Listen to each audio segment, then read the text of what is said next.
नमस्कार दोस्तों, आप सभी का बहुत बहुत स्वागत है। आज की कहानी का शीर्षक है मासूम का अंतिम भाग। तो चलिए शुरू करते हैं। दोस्तों, कहानी के पहले भाग में आपने देखा कि किस तरह रिजू और बघीरा की दोस्ती होती है और रिजू बघीरा को अपने घर ले आता है। दोनों जीवन यापन करते हैं। धीरे धीरे रिजू बड़ा होता है और सपना नाम की लड़की से उसका विवाह होता है। कुछ दिनों के बाद रिजू के घर एक बच्चा होता है। दोनों बहुत खुश थे। एक दिन जब सपना की सहेली शालू उसके घर आती है और उसके बच्चे को प्यार करती है और बच्चा उसके हाथों से गिर जाता है। सारा दोष वो बघीरा के ऊपर लगाती है, जिससे सपना रिजू को बोलती कि बघीरा ने उसके बच्चे को गिराया। रिजू को गुस्सा आता है और बघीरा को लेकर कहीं दूर चला जाता है और वापसी में रिजू का ट्रक के साथ दुर्घटना हो जाता है। अब आगे। सपना को डॉक्टर ने बताया कि वो बेहोशी में भी बघीरा बघीरा पुकार रहा था। लगता है बघीरा का इनसे कोई खास लगाव है। सपना के मानस पटल पर सारी घटना चलचित्र की भांति खींची चली गई। बघीरा के कारण ही यह सब कुछ हुआ। बघीरा को दोषी ठहराते हुए उसको भला बुरा कहने लगी। सारी घटना का दोषी वह बघीरा ही है। अच्छा हुआ बघीरा हमारे घर से सदा के लिए चला गया। शुक्र है मेरी सहेली का, उसने मुझे आने वाले खतरे से पहले ही सूचित कर दिया। उसने मेरे पति की क्या दुर्दशा कर दी है। काफी समय हो चुका है, मेरे पति अभी तक उस सदमे से बाहर नहीं आए हैं। वह बेहोशी की अवस्था में भी बघीरा बघीरा पुकार रहे हैं। मेरे पति जल्दी से ठीक हो जाए।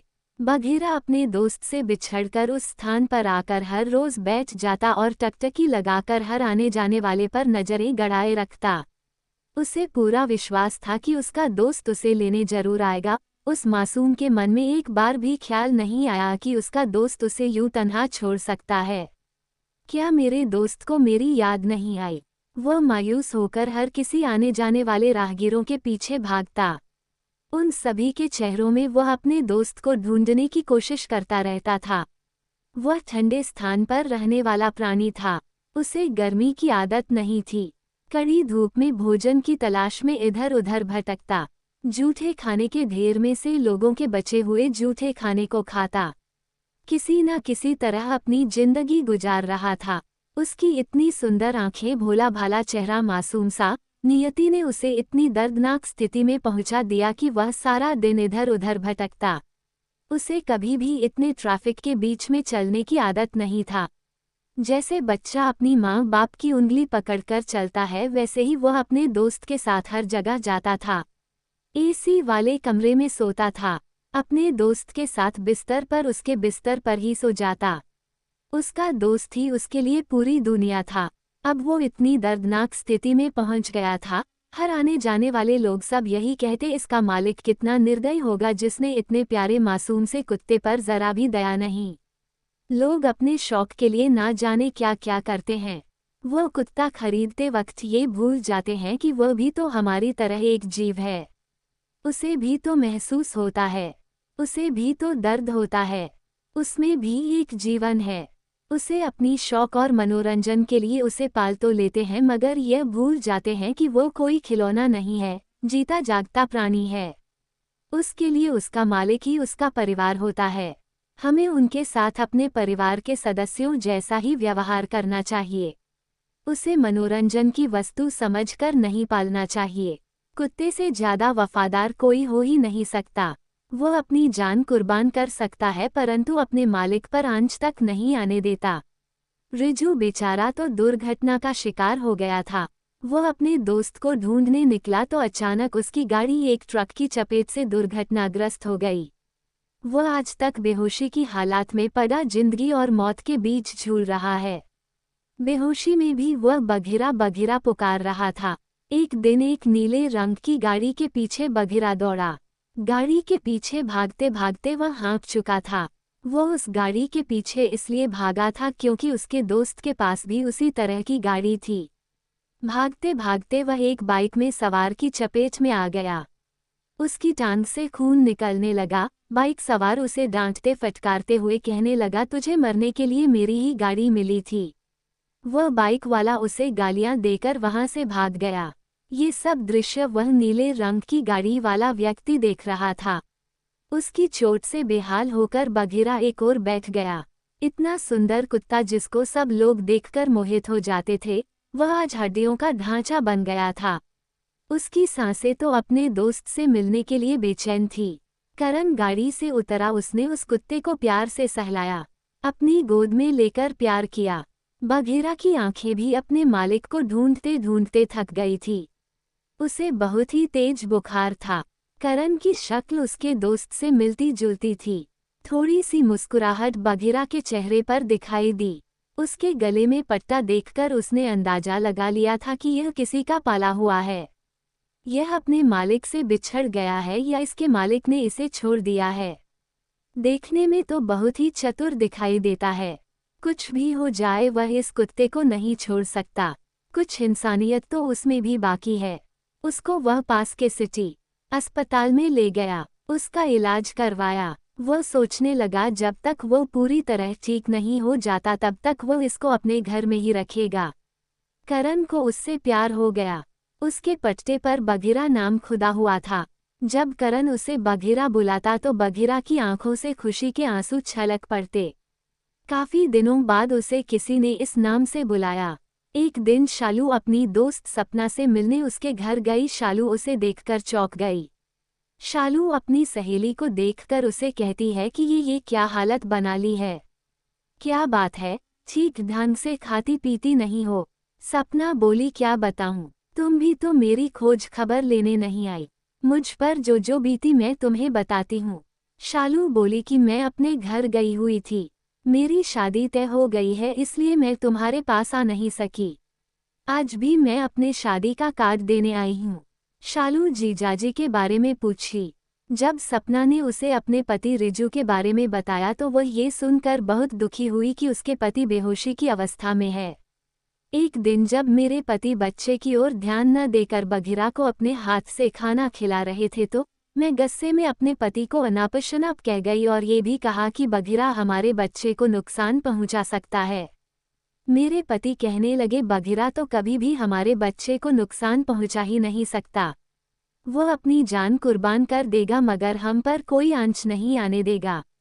बघीरा ने तो मेरे पति को भी नहीं छोड़ा। मेरे पति की बघीरा के कारण ही दुर्घटना हुई। मेरे पति बघीरा को लेकर गुस्से में न जाने कहाँ चले गए। वे रास्ते में एक ट्रक से टकरा गए और वो लहूलुहान होकर नीचे गिर गए। लोगों ने किसी न किसी तरह उन्हें बचाकर सिटी अस्पताल पहुंचाया दिया। वह आज तक बेहोशी की अवस्था से बाहर नहीं आए। बेहोशी में भी अपने बघीरा को ही पुकारते रहते हैं। शालू को ये सुनकर बड़ा बुरा लगा। मैंने तो इनके हंसते खेलते परिवार में फूट डाल दी। मेरे कारण ये सब कुछ हुआ। मैंने डर के कारण अपनी सहेली को कह दिया कि बघीरा के कारण तुम्हारा बेटा नीचे गिरा। मुझे बच्चे को संभालने का अनुभव नहीं था। मेरे हाथ से प्यार करते करते बच्चा गिर गया। अपनी सहेली के डर के कारण मैंने बघीरा का नाम झूठ मूठ में ले दिया। बघीरा तो मुझ पर भौंक रहा था। मैंने बघीरा को, उसके पति को उनसे दूर कर दिया। मैं जब तक इनको मिलवा न दूं तब तक मुझे चैन नहीं मिलेगा। आज मैं सब कुछ अपनी सहेली को सच सच बता दूंगी।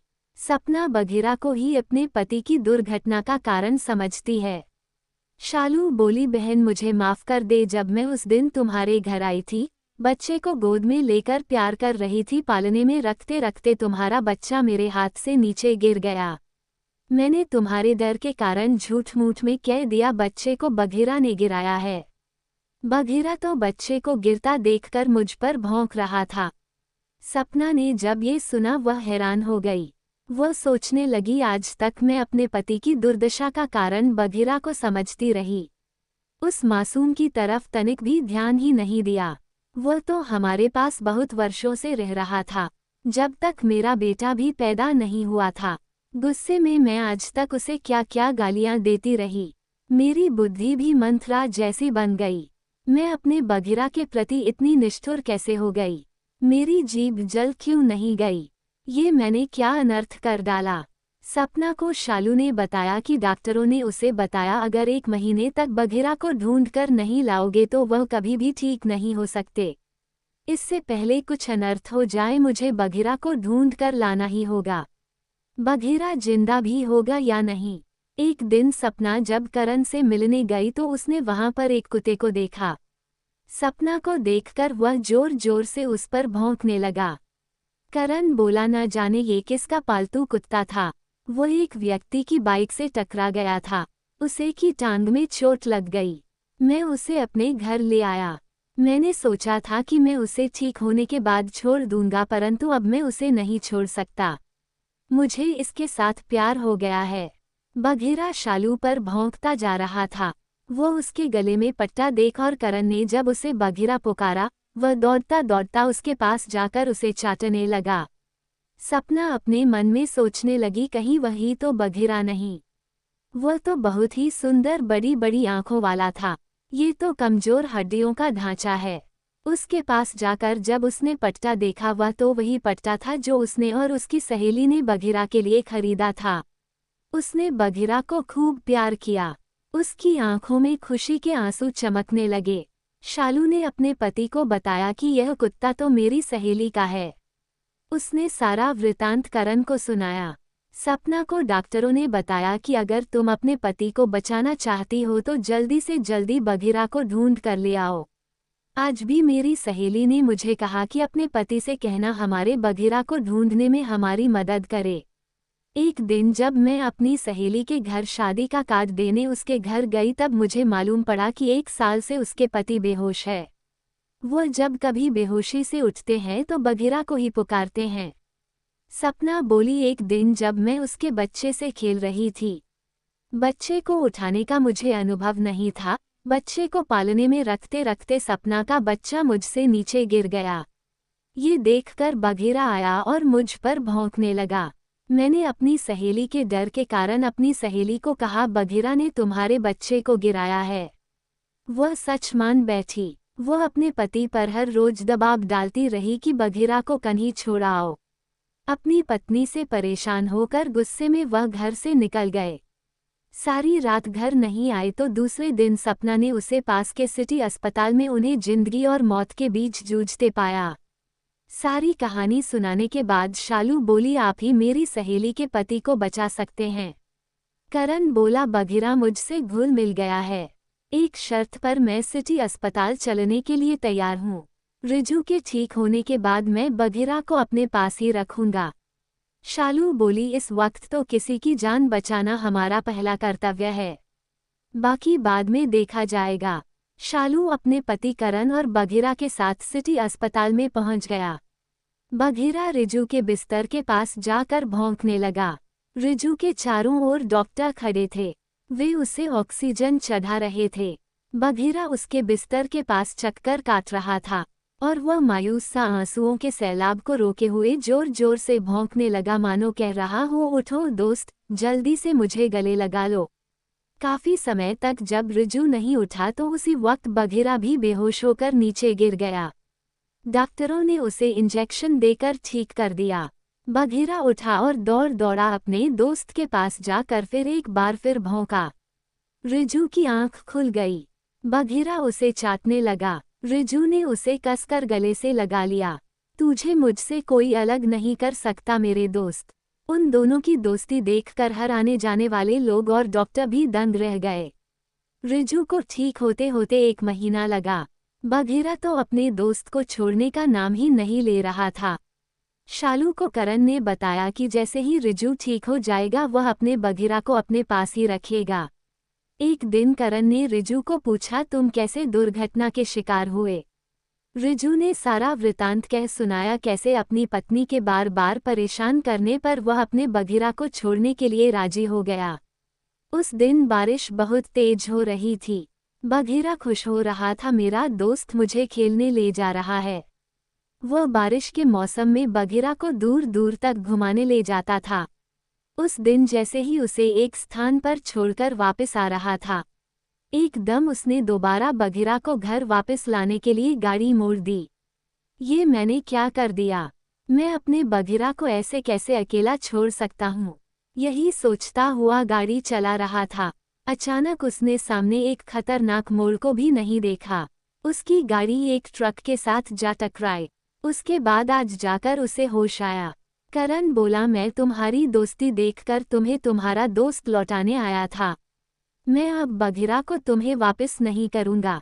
आज तो मैं तुम्हें तुम्हारा बघिरा वापस भी कर दूं। तुम अपनी पत्नी की बातों में आकर बघिरा को फिर कहीं छोड़कर आ गए, इस बात की क्या गारंटी है? अब कहीं जाकर यह कुछ ठीक हुआ है। इसकी क्या हालत हो गई थी, तुम इस बात का अंदाजा भी नहीं लगा सकते। रिजू बोला, ऐसा कभी नहीं होगा। रिजू जोर जोर से अपनी पत्नी को डांटने लगा। बघिरा को ये बात बहुत ही बुरी लगी। वो रिजू और उसकी पत्नी के बीच आकर जोर जोर से भौंकने लगा। रिजू की पत्नी बोली, मैंने आपकी दोस्ती में दरार डाली, आज इसके लिए मैं आपसे हाथ जोड़कर माफी मांगती हूँ। रिजू गुस्से में बोला, मुझे शादी ही नहीं करनी चाहिए थी। सपना बोली, तुम खुश रहो। वो इतना कहकर अपना सामान समेटने लगी। रिजू जब ऊंची आवाज में कह रहा था, बघिरा उन दोनों के बीच में आ गया। जोर जोर से रिजू पर भौंकने लगा। शालू और उसका पति ये देखकर दंग रह गए। वो सपना के दुपट्टे को खींचकर उसे जाने से मना कर रहा था। रिजू बोला, अब देखो मेरा दोस्त कितना समझदार है, वह तुम्हें भी जाने से रोक रहा है। करण बोला, आया तो मैं इस इरादे से था कि आज मैं बघिरा को तुमसे वापस ले जाने, मगर तुम्हारी इतनी गहरी दोस्ती देखकर मेरी भी आंखें नम हो गईं। ये तुम्हारे साथ ही ज्यादा खुश रहेगा। तुम्हारा बघिरा है ही इतना प्यारा, कोई भी इसे देखकर अपना बनाना चाहेगा। मैं इस शर्त पर तुम्हारा बघिरा तुम्हें लौटा रहा हूँ, जब मेरी इच्छा होगी मैं अपने दोस्त से मिलने आ जाया करूँगा। रिजू बोला, हाँ यार, तुम कभी कभी इसे अपने पास भी रख सकते हो।